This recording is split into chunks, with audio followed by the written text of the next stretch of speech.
to downtown St. Pete. Katie LaGrone is downtown, where apparently she's got some severe weather going on. Katie?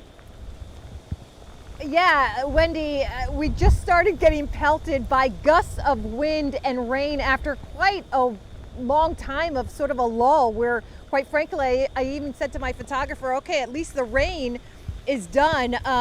But that's obviously clearly not the case here in downtown St. Pete. I do want to go ahead and sort of point you towards, this is towards the water. On the left-hand side is the parking garage of the St. Pete Yacht Club. The pier, the St. Pete Pier, is just beyond that to the right. This is what we're looking at here. I mean, you can see how much water has come up from the bay. Neighbors tell us essentially that this is historic. Take a listen. This is the worst I've ever seen it. Typically there's water on a typical hurricane. The past few years we've had water kind of by the St. Pete Yacht Club on that street along the water, but it's never come up this high on Beach Drive. I mean, they were like almost knee deep in Beach Drive. So this is certainly the worst I've ever seen it. And just for a little perspective, when we spoke to that gentleman, we were actually at the corner of the sidewalk over there by those two palm trees. And you can see that the water has even just come up quite a bit more in just the last 30 minutes or so.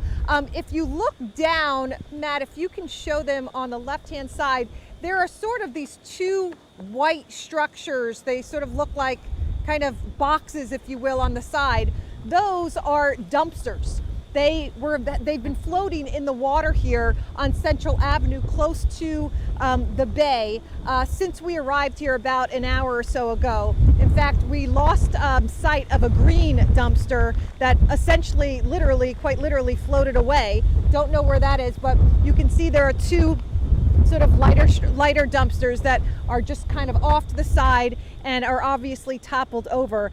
We've seen quite a few people out here, at least earlier, kind of taking pictures. It has definitely been a sight to be seen here in downtown St. Pete. We are not seeing many people out here now. It could be because of this band of weather that's coming through that, again, is really some of the strongest. I just heard a pop. I don't know if that's a transformer or what, but we are seeing, lights on in the area. But this is really some of the most dramatic rain that we've had throughout the evening. Of course, we escaped here to downtown St. Pete from Shore Acres, where we were essentially evacuated. We were sort of forced to evacuate because, quite frankly, the water was rising around us so furiously, so fast, that we went ahead and had to get out of the area, and then found our way down here in downtown St. Pete, and once again finding history being made down here as well.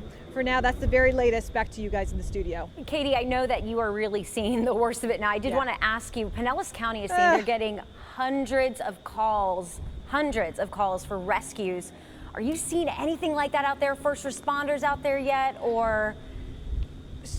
So we have not seen anything here in downtown St. Pete. However, over at the Shore Acres area, we had seen trucks, big county stormwater trucks throughout the afternoon and into the early evening. At the last time that we saw one, it was actually as we were evacuating from the area about an hour and a half or so ago.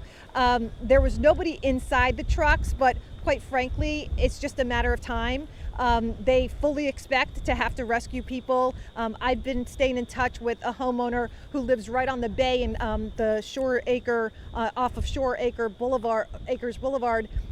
And he actually has been texting me saying the water, he was pretty confident about staying there. He's been there since the 60s. He built the house high, and he really wasn't so concerned about it until really a little while ago when he texted me saying, hey, this water's really getting close to my front door. I've never seen it like this. So I fully expect that there will be water rescues throughout the evening and certainly into tomorrow morning, specifically in that area. Here in the downtown St. Pete area, we have not seen any kind of indication like that. But the night is young, and remember, all of this, we're saying all of this, and high tide has not even made its way here. So all of these neighborhoods, they're going to get pounded a lot more before they start to get some kind of break from this.